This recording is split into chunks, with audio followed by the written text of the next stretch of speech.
Hiya. Title? Title is, well, we were talking about love last time. This is an introduction to metaphysics. Part 5, a little bit about love. Okay? As an emotion, love is mobile. It only requires an honest and determined attempt to become aware of your own feelings and beliefs. There is no justification for hatred. When you curse another, you curse yourselves. Yeah? And the curse returns to you. Do you realise that? Until the individual comes to terms with himself and his emotions, the hatred will return, because it belongs to the one who hates and not to anyone else. You understand that, don't you? I know you don't understand it or anything.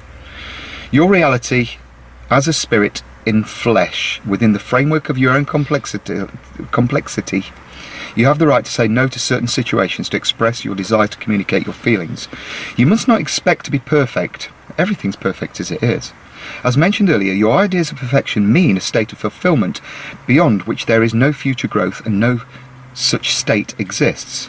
Love your neighbour as yourself. Turn this around and say, love yourself as you love your neighbour. Now that's different, isn't it? For often you will recognise the goodness in another and ignore it in yourself. Some people believe there is a great merit in holy virtue and what they think of as humility, and we went on about that. Therefore, to be proud of oneself seems to be a sin. And in that frame of reference, true affirmation of the self is impossible. Unique self-pride is the loving recognition of your own integrity and value.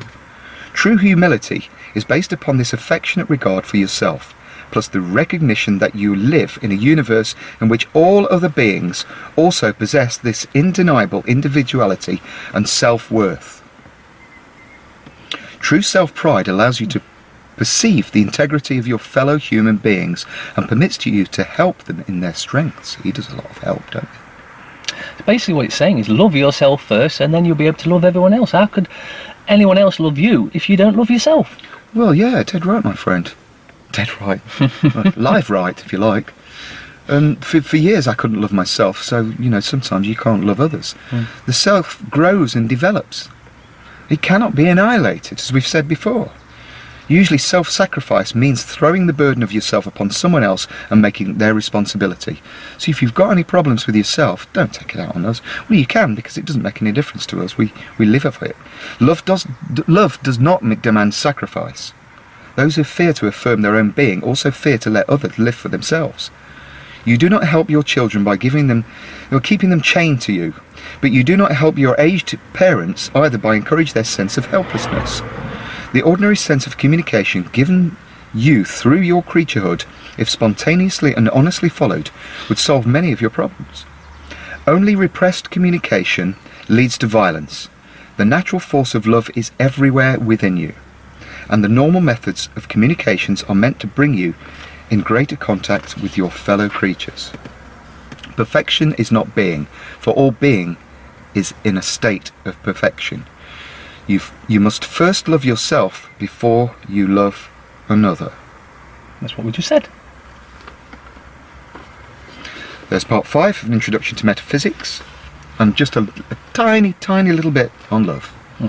There's tons more to follow.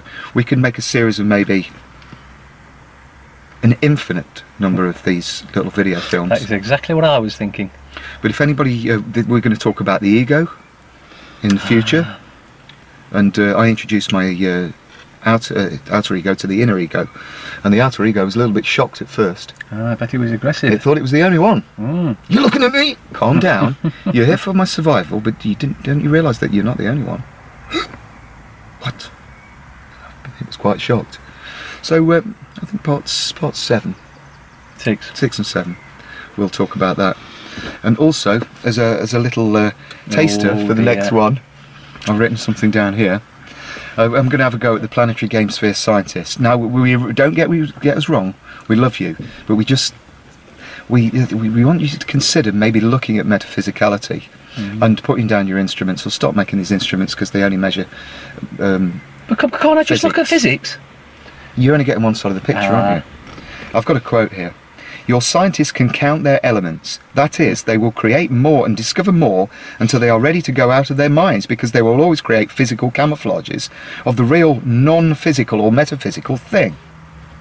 And while they create instruments to deal with smaller and smaller particles, Large Hadron Collider, anyone?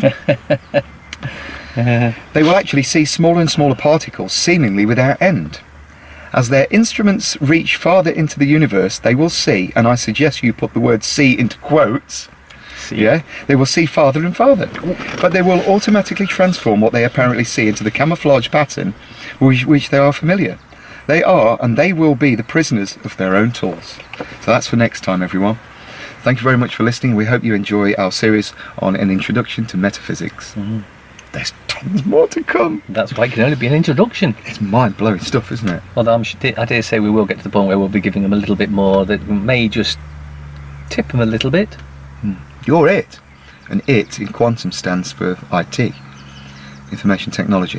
And all of this information can be accessed in your own minds. Yeah, you just need to be quiet and ignore the outer five senses. Calmly lie down, count down from 99, double the relaxation, read a book on hypnotherapy. I can recommend Dave Ellman's book on hypnotherapy, and also Dr. Rachel Copeland, American book, How to Hypnotise Yourself and Others. It's great if you've got problems when you're going to the dentist or stuff like that, or women can't give birth, or children can't go to sleep. There's did we talk about the dream medicine? I think we did in the previous thing. It's in there. That's it for now, everyone. Thank you for watching. We really do love you unconditionally.